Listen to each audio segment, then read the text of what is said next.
The town car was going to be dead in 2007. So they had this meeting. They're in Vegas, and the story goes, president of Lincoln walks out of the hotel and sees all these town cars, sees stretches, and basically has an epiphany and says, we can't get rid of this car. Too many people rely on it. Look at this industry that we've created. They basically moved the production up to Canada, and they started producing the car for 4 years up in Canada. That's what also spawned the L Series. We got the L Series produced up there. So it was a whole big wake up call for Ford.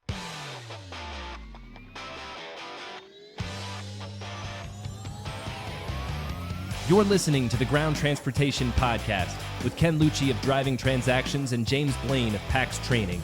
Learn how you can build a thriving transportation business with real profits, repeat clients, and enterprise value. And now for your hosts, Ken and James. Good afternoon, Ground Transportation Podcast audience. This is another exciting Friday. I am joined by my lovely and talented co-host, but he's not the star of the show today. Neither am I. We are blessed to have a legend in the business. Also from New Jersey. He's a nice guy until he doesn't. He might not be if he doesn't have to be. But he's a nice guy. He's a great nice New Jersey guy. So from jealous of that head of hair. Forget about it. Here you go. There it is. Barry Trabb from Complete Fleet. He's been serving the livery industry for a long time. Welcome, Barry. We're so happy to have you. Thank you, James. Thank you, Ken. It's a pleasure to be here. I was waiting for the invite, and I'm so happy that I'm finally on your podcast. So it's a distinguished list of guests we have. Yeah, honored to be here. So I'm excited to have you on. You do a lot for the industry. I'm lucky enough to get to serve on the board in Jersey with you. So I love working with you, man. I'm excited to have you on. You do a great job as well, James. So, you're a specialty car dealership serving the livery space. We've met, I probably met you 6 years ago, and I think it was at a New Jersey event. You're also friends with some of my favorite people in the entire world, the entire, Galino family from GEM.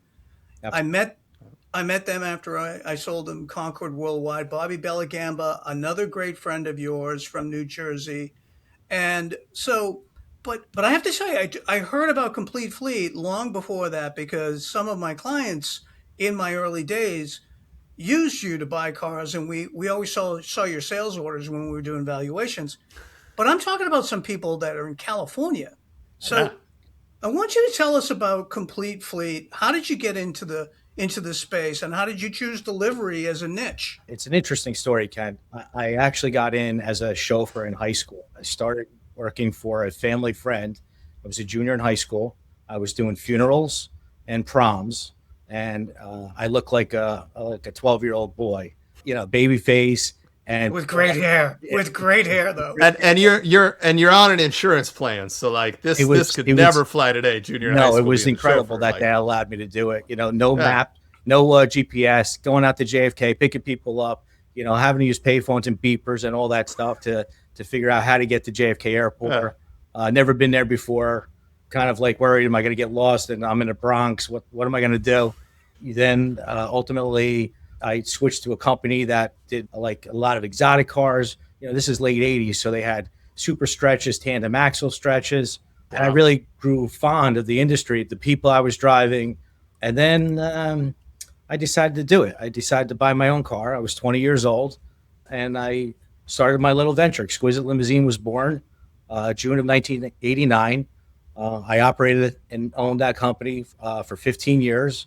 And when, Complete Fleet was, on the run, I said, I really, this is a conflict of interest. I wasn't really growing the company. And so how does that happen though, Barry? Because like, I'll be frank, like we've known each other for a long time. I didn't know you're an operator. I think that's awesome. And at 20 years old, you couldn't do that today. Yeah. No, I mean, that's awesome. Where does Complete Fleet, like, you start your company, you start building it out. Where does Complete Fleet where does that come into? Are you just buying so many cars you had to make your own dealership?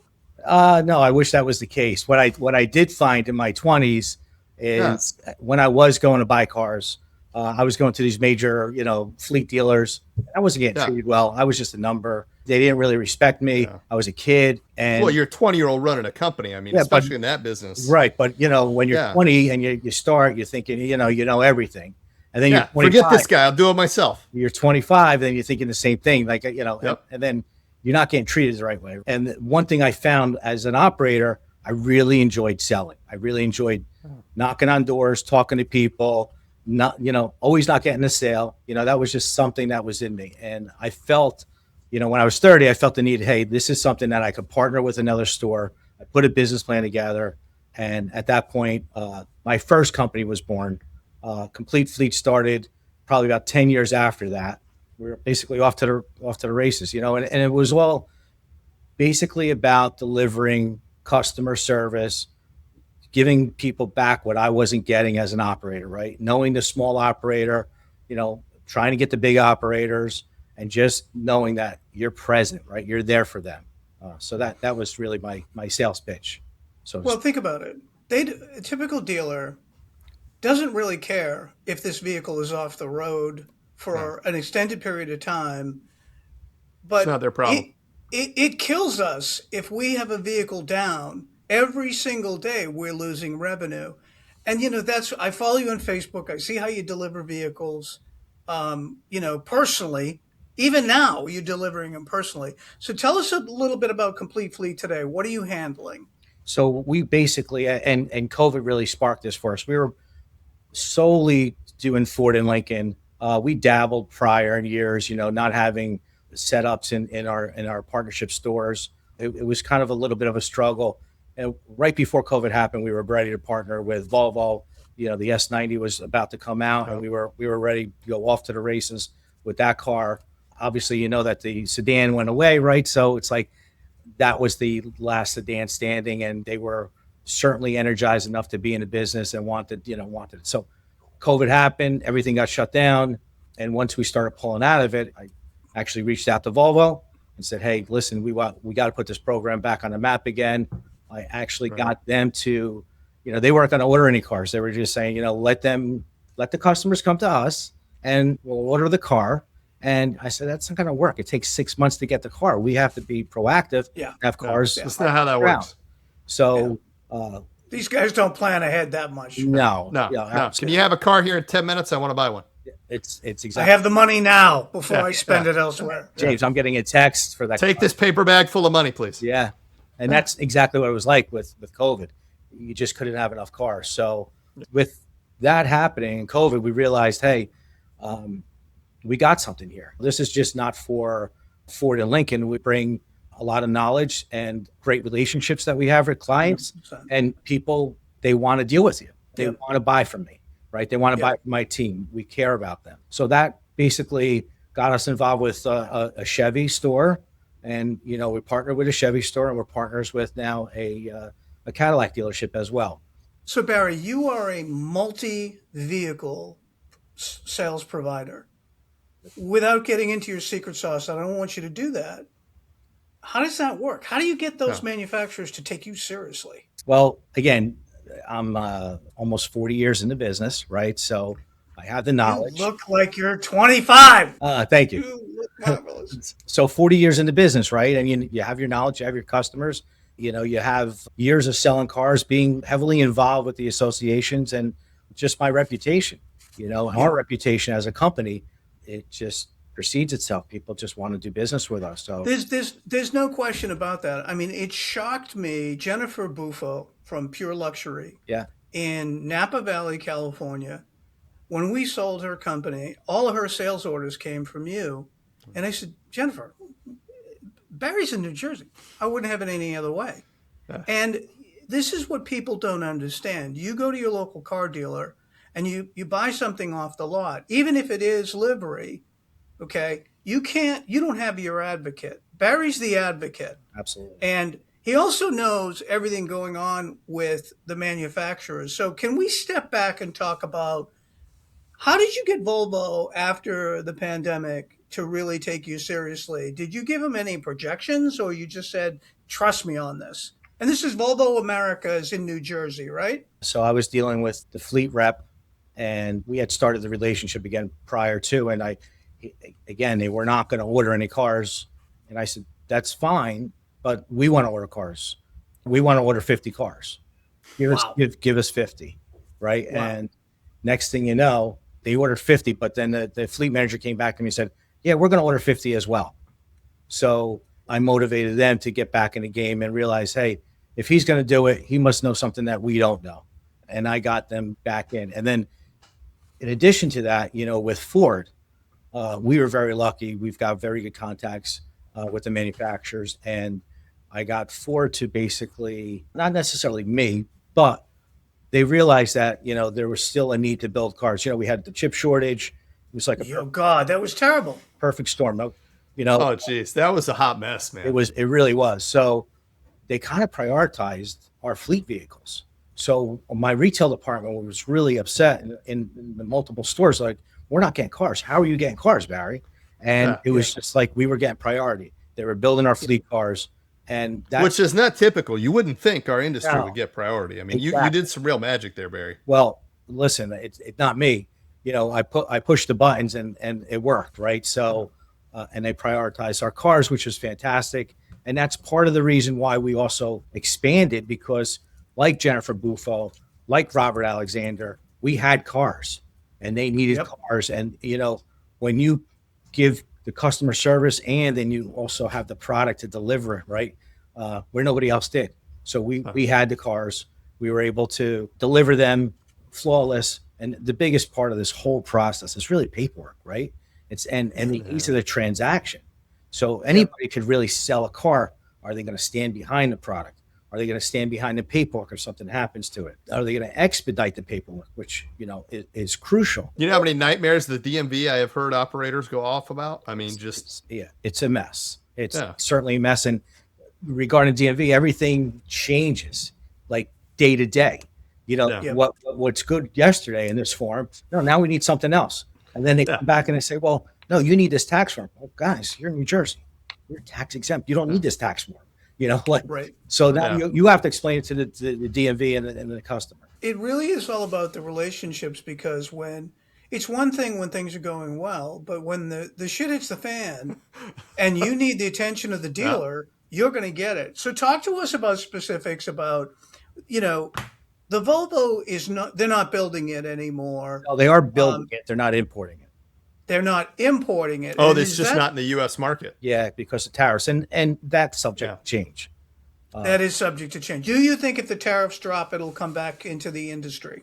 I'm not sure if that particular S90 will, but I know there's talk of an all-electric XS90 coming into the marketplace. And electric we're going to get into, but you know, one of the things that you hit it out of the park with is both the Aviator and the Nautilus. Yeah. And, you know, you mentioned Robert Alexander, who, by the way, religiously listens to this podcast because he gives me shit about it all the time.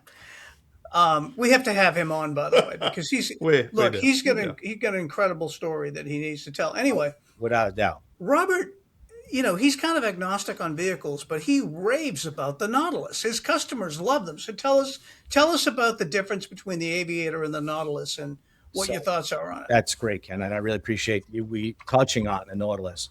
To roll it back a little bit, you know, we had the MKT, right? And the MKT was, of course, nobody liked it. Oh, we're not going to go all the way back to the Continental? Like, town car. Oh, no. I was going all the way back to the 60s. Like, no. The town car was the workhorse, man. The town car, when I got into the industry 10 years ago, the town car was on its way out. And my favorite story is in the back of a long door Lincoln town car. Yeah. And I gotta tell you, no sex stories, James. No sex stories. Jeez, Ken. Like in the back seat of a Lincoln. Stop it. Yeah, Stop it. Yeah. Okay. Well, I don't know where you did it. But I was in style.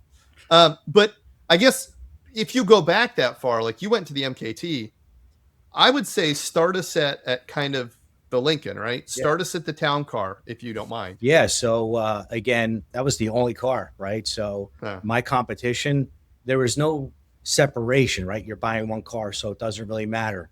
Right. So it was all about relationships because, hey, I could go this direction, I could go that direction, that dealer, everybody had the town car. Not everybody knew how to sell it, but everybody, you know, so I guess the town car was ending in 2011. It was our final order that we could place, and they weren't going to come out with the MKT until 2000. It was going to be 2013. And that's why I wanted to bring it up, was that gap. Yeah. So you had to have enough inventory to hold you until this car, because you need inventory to live, right? To sell cars, Right. and you have to make sure you have stock for your customers. If they need something, you got to be there for them, right? You got to have stuff on the shelf. So when the final orders came in, we ordered, a fair amount, 200, just to, keep us going. And then I had a good friend that said, "Hey, I need 50." But out of those 200, and the order bank was already closed. So I'm like, so you couldn't replace them. I was like, look, and I really wanted to get that order before I placed the 200 to have some extra cars, but I was able to call the manufacturer, and I was able to get them to modify my orders to silver, right? So I'm left with 150, and I have the 50 silver cars. And this gentleman, Tim Rose and Mike Rose, gave me that order. Oh, you kidding? Sure. So, beautiful pictures that we've made with the parking lot filled with 50 silver town cars when they all came in. And then I recall, okay, so now town car, we're transitioning out of town car. Now it's MKT. Ford had a meeting at one of these hotels with all the large operators showing the MKT. It was just not well received. We want the town car. No. We want the town car. It was a disappointment. Look, but having driven one, I was in love with the Ford Flex. So was Bobby Bellagamba. I had Ford Flexes in my fleet in Florida.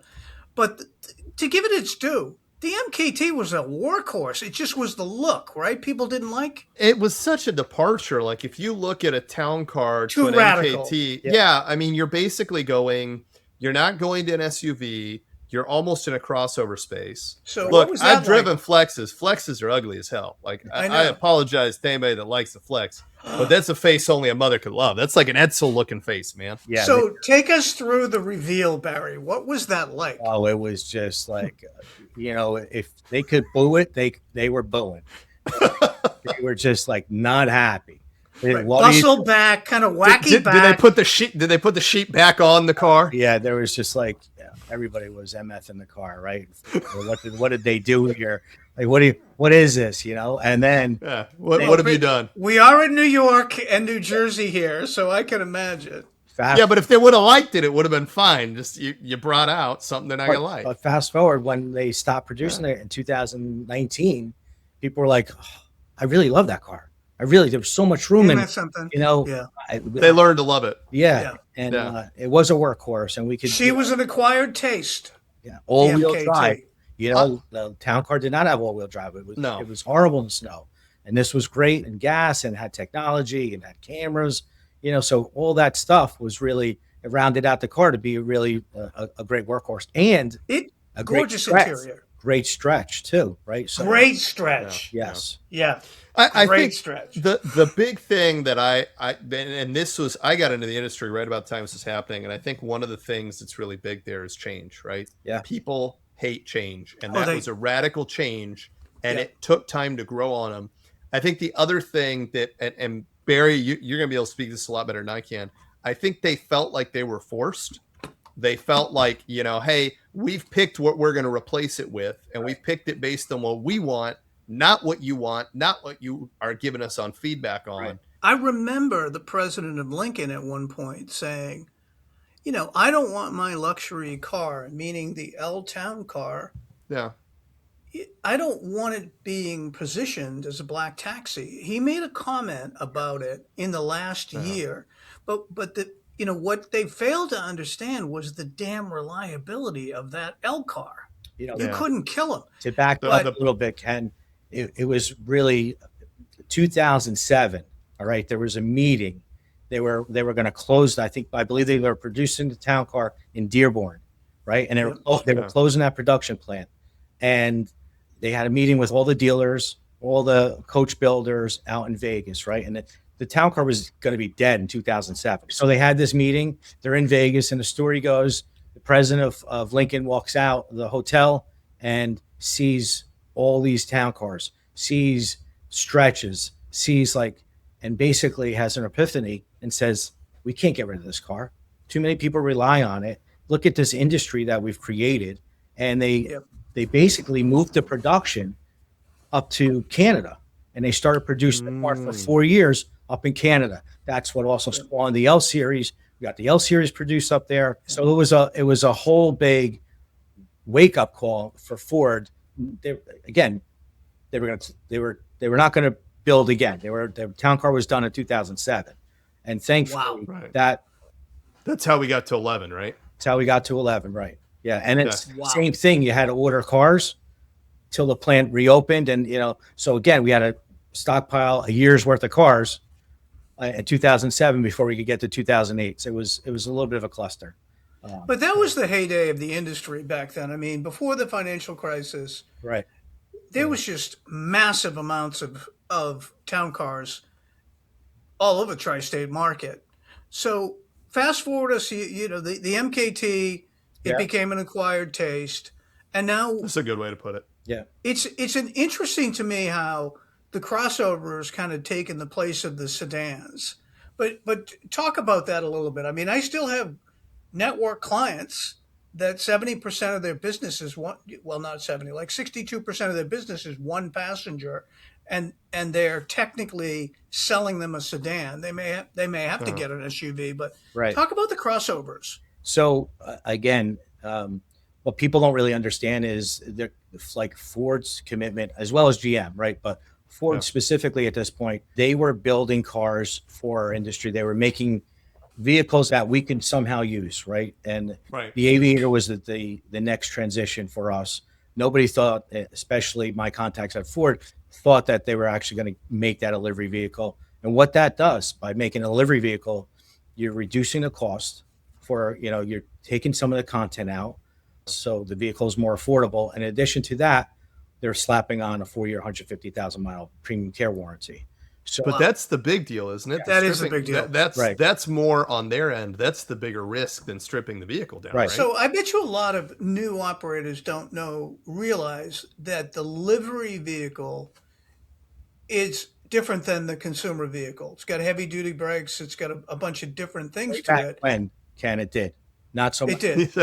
No. But now still get the 150 bumper to bumper. 150 premium care covers 1,000 components and 150,000 miles. It's one of the best warranties out there. But back in the day, a lot of to a certain extent, they're still making police interceptor packages. But for forever now, there's always been kind of those areas where, hey, this industry has their version, this industry has their version. There might be some overlap between. That's starting to go away, right?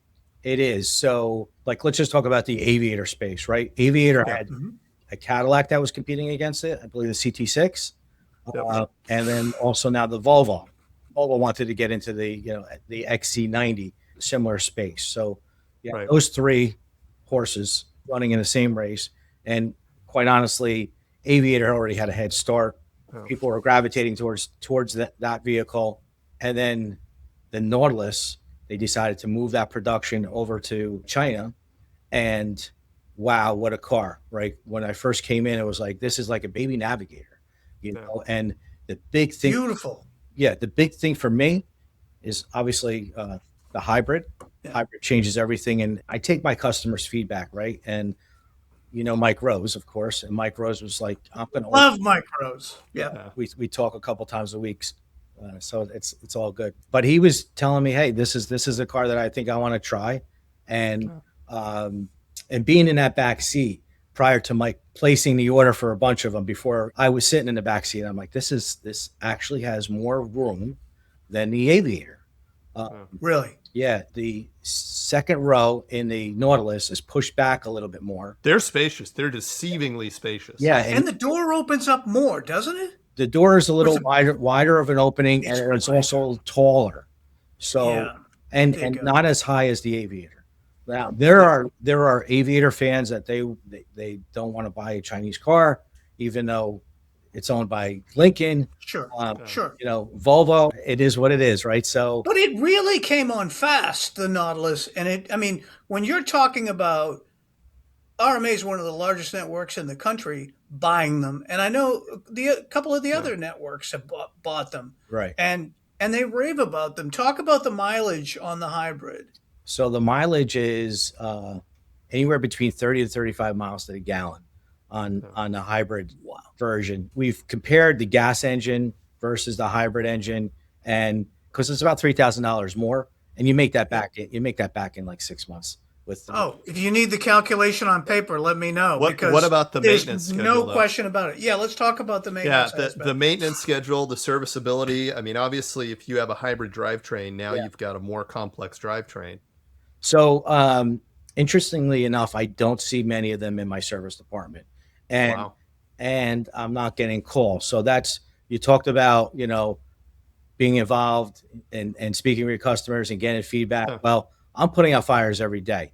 There's always something wrong. It's a piece of machinery, right? So things happen, from tires to lug nuts. I've seen it all. I've seen it, especially the way we abuse vehicles in this industry. Yeah, it's been a great journey. I love what I do. I love my customers, and there's always a challenge, right? There's always somebody that's cheaper, it's easier, they're local, and it's like, well, I understand if it's all about price, then you need to go to your local store and go that direction.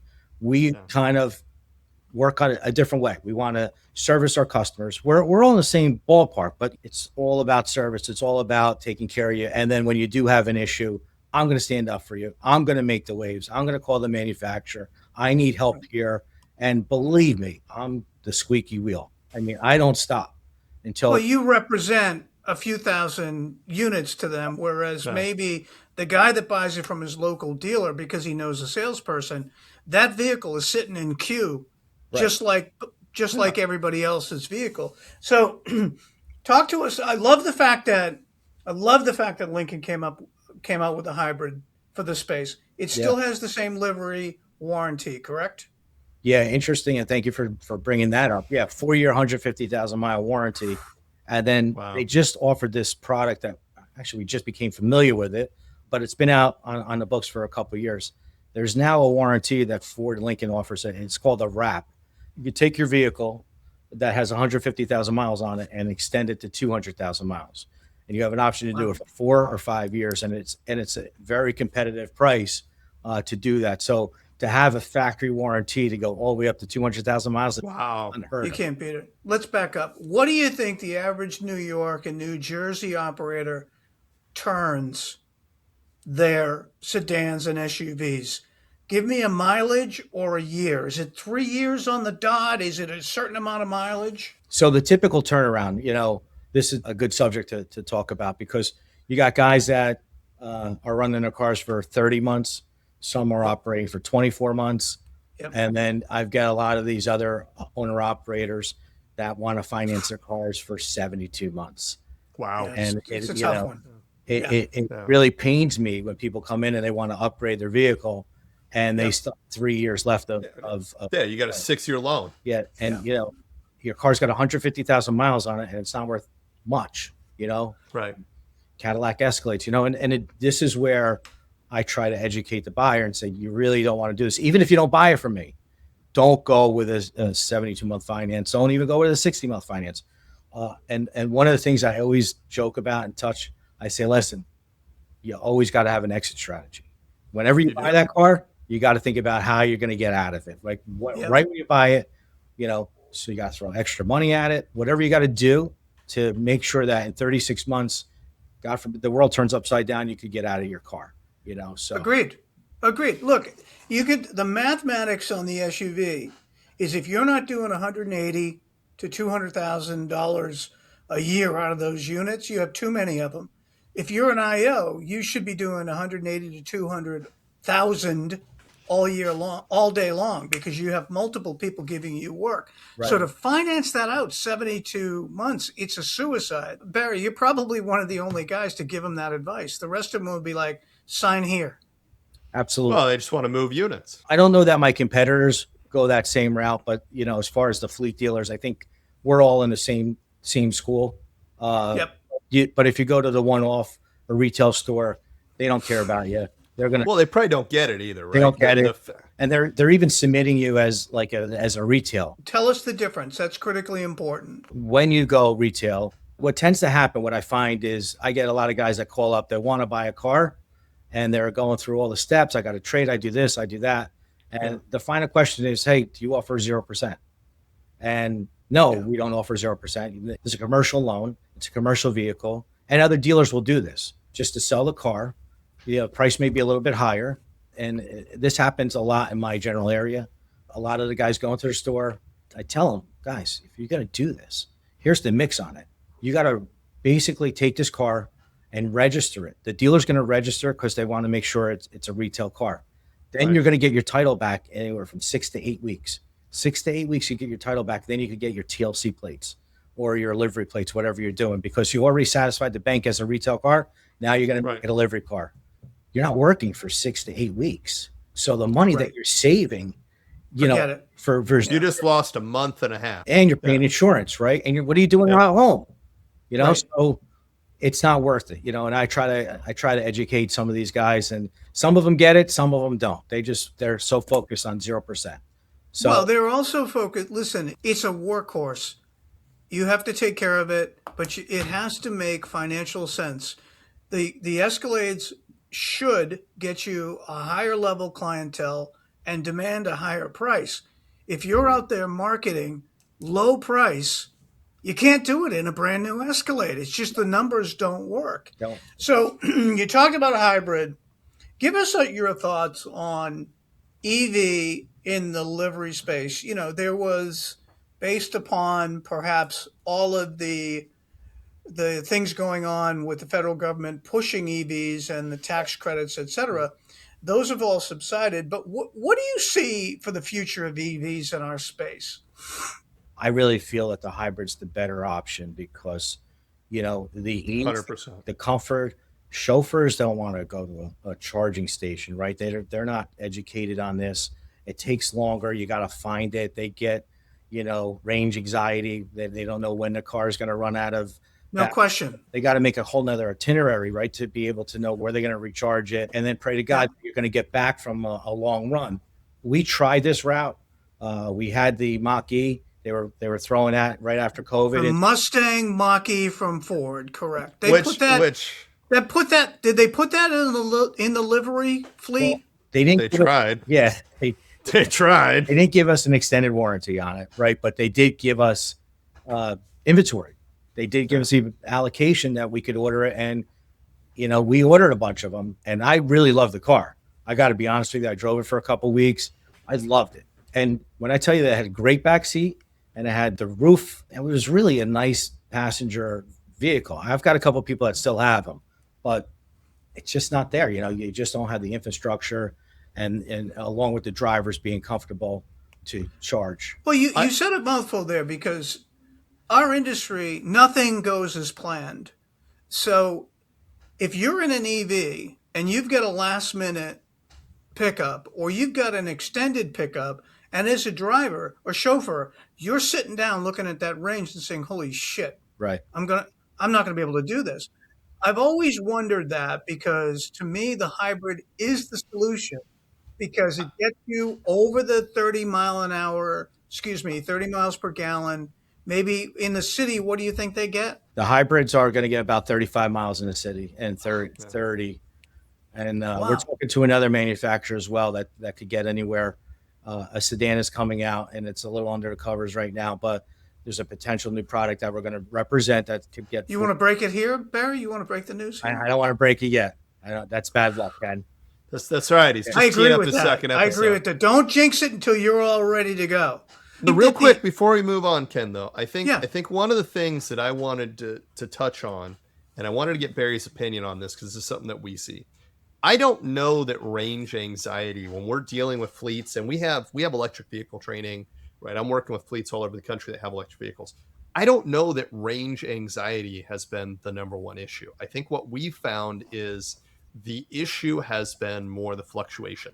BYD out of China just did testing where they literally built this car around trying to fix wintertime, and they put it in their sub-zero chamber, and they still had a big drop. I think what I've seen more, and I'd love to get your opinion on this, Barry, is it seems to be more of stability and familiarity, right? With a hybrid vehicle, it's the miles and the range is not going to drastically change. Yeah. I don't have to worry about treating it differently.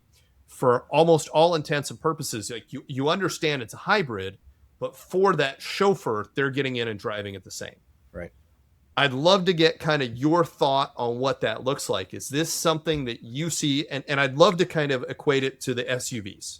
So we talked about, we went from a town car to an MKT to, where we haven't gone is, and we kind of slowly went there. Now the industry, we're telling guys, hey, don't even bother buying sedans. If you're new to the business, go get yourself an SUV. Do you see this as we're still in that curve and they haven't cracked that nut? Or do you think this is more of a hard kind of turn or pivot there? Well, look, if you're going to do all SUV work, fine, buy the SUV, buy an Expedition, Suburban, Escalade, Navigator. Those cars are pricey and they're costly with fuel and maintenance, right? So the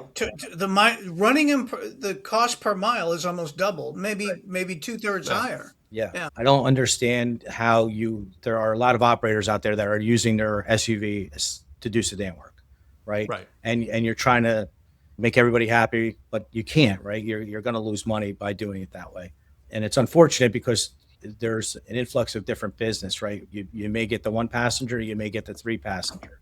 So, when the SUV works, so in some of the cases, but in most of the time, I feel it's a more expensive operating cost. And you cannot, as a regular course of business, send out an SUV for one or two passengers and expect the same profit margin. I mean, I do believe that there's a case to be made that a wealthy couple traveling, as long as they don't have a ton of luggage, you give them a sedan for the comfort perspective, right? And you train your staff to ask the question: Do you have more luggage? I can send you a sedan, or I can send you an SUV. It is just a shame because boy, that town car, as they probably say still in Jersey, you could fit 5 or 6 bodies in the I was about to say five body trunk.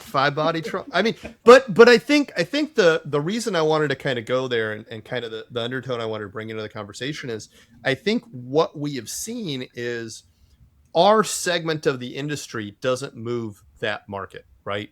I don't know, and we've talked about this already. I don't see Detroit making a lot of decisions based around us. It's a lot of, hey, we could do this to help you. Right. And I think the broader motion there has been the automotive industry as a whole is moving towards the SUV. And that's why I wanted to kind of dovetail that into the conversation on EVs. Because during the previous political administration, there was a lot of push towards EVs. Right. And now with Trump and his administration in office, they've pulled back.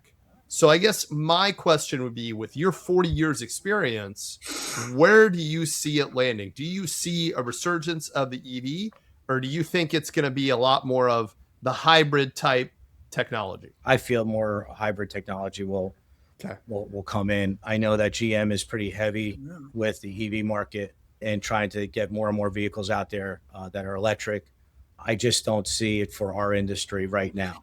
The verdict is way out on their vehicles too. Yeah. I love the look of them, yes, but the verdict is out on them. But you are correct, for the commercial space, for the luxury space.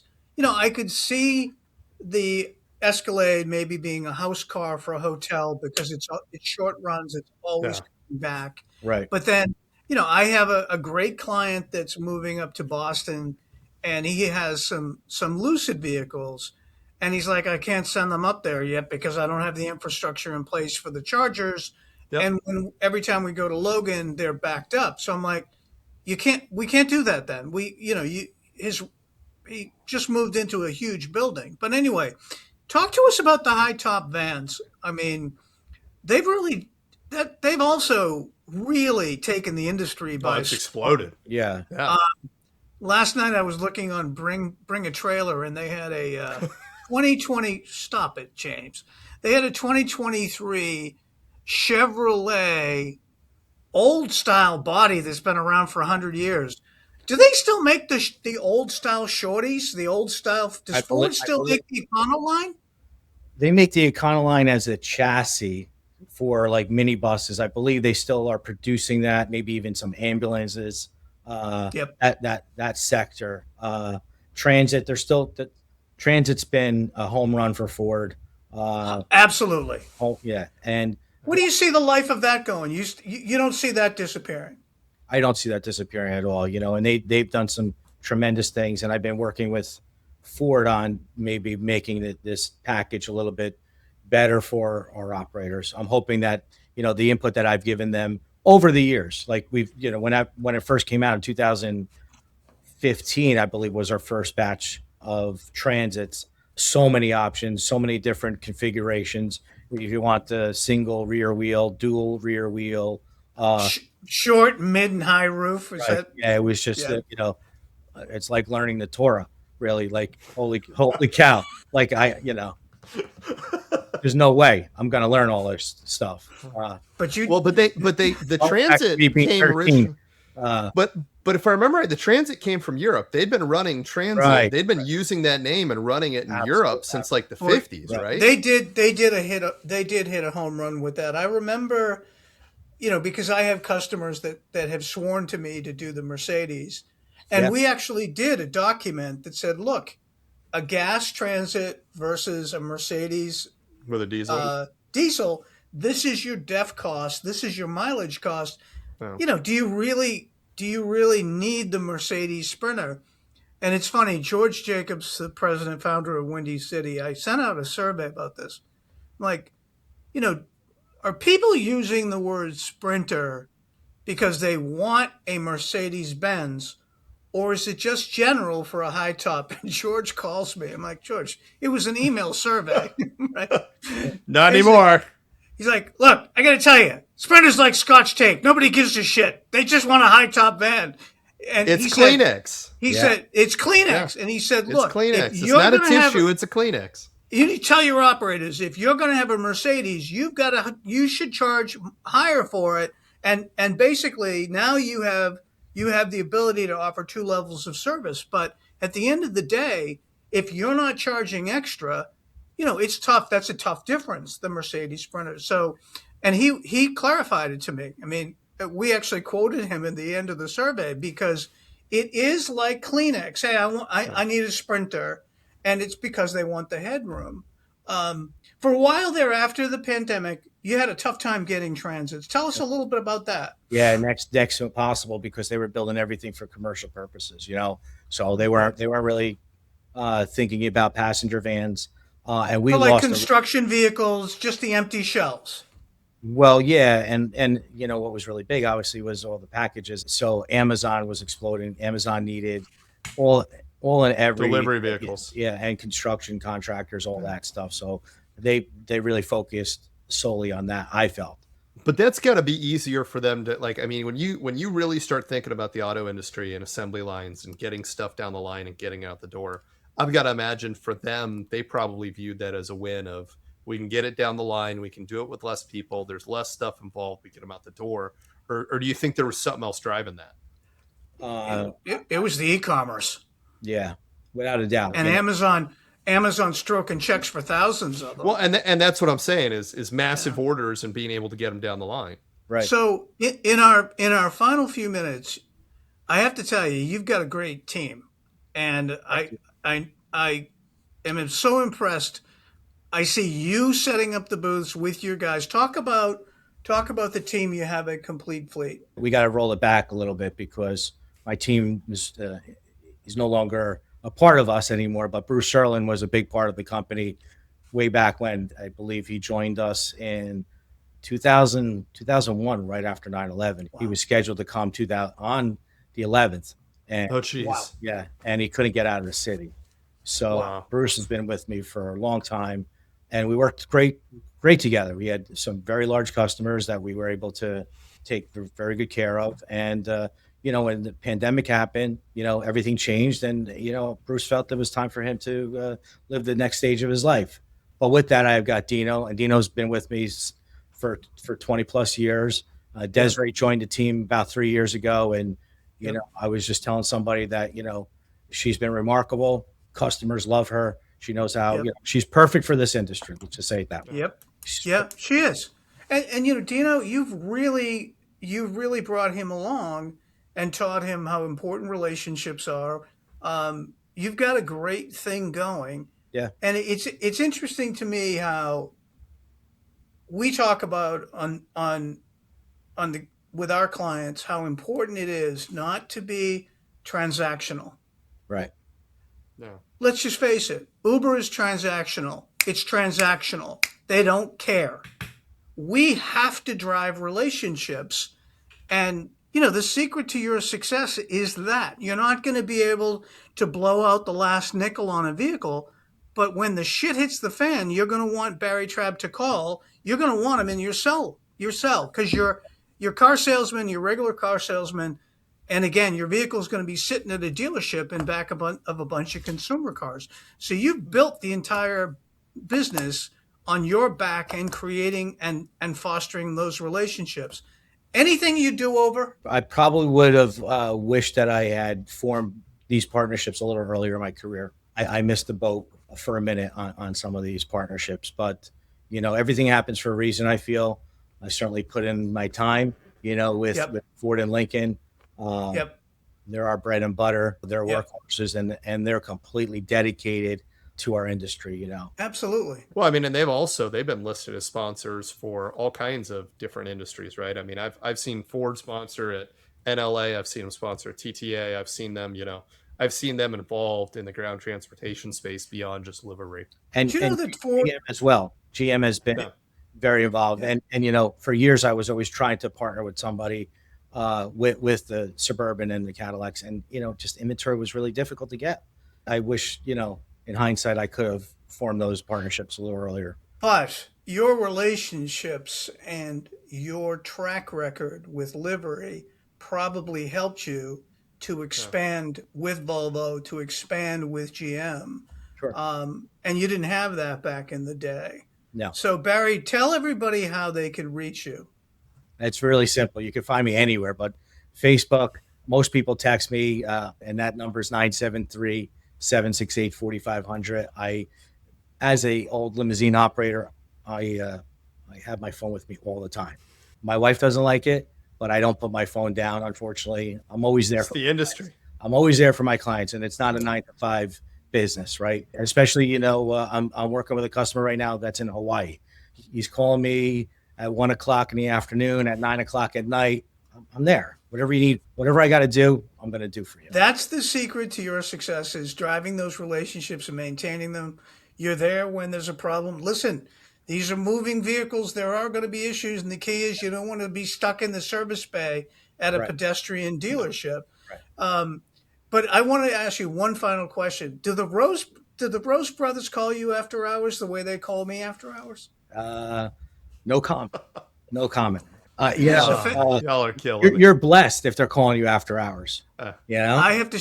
I mean this sincerely. We are blessed. I cold called Tim Rose when I first got into this full time in 2018, and he took my call because it was referred by somebody. And he said, "Listen, I don't care what you do, but I don't pay brokers." And I respected him, but I left him alone. And now I must speak to him 3 or 4 times a week. And at the CTNJ, he gave me the ultimate, which is the side hug. I love you, man. And I almost broke up. And we kind of joked between, it's been a 2 Rose brother day. I love Mike. Mike is just done wonderful things with my limo. Tim. And our association too. And the association. He's credit where credit is due. Yeah. He is literally, and he's a fireman. I mean, at the end of the day, he's one of the hardest working guys in show business. Without a doubt. And the fact that Tim, I think it's just so much in his blood. And we can't leave out your buddy Joe Galino. He's another New Jersey guy. Love that guy. If anybody in the industry has not been to a CTNJ event, I will tell you it is an experience. It is so much fun. There is so much laughter, but there's also really good business professionals that would do anything to help you. Yeah. So Barry Trabb from Complete Fleet, tell us your website. It's www.completefleetsales.com. Excellent. And if you are going to your local dealership, you're selling yourself short. If you don't realize it on the day you sign that sales order, you're going to realize it the first time you have a problem. Call Barry Trabb. His cell phone is always on. Thanks, Barry. Thanks again for being here. Man. Appreciate it, Thanks, Barry. James. I appreciate it. See you guys soon. Thank you for listening to the Ground Transportation Podcast.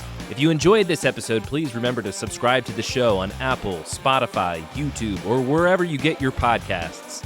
For more information about PAX Training and to contact James, go to paxtraining.com. And for more information about driving transactions and to contact Ken, go to drivingtransactions.com. We'll see you next time on the Ground Transportation Podcast.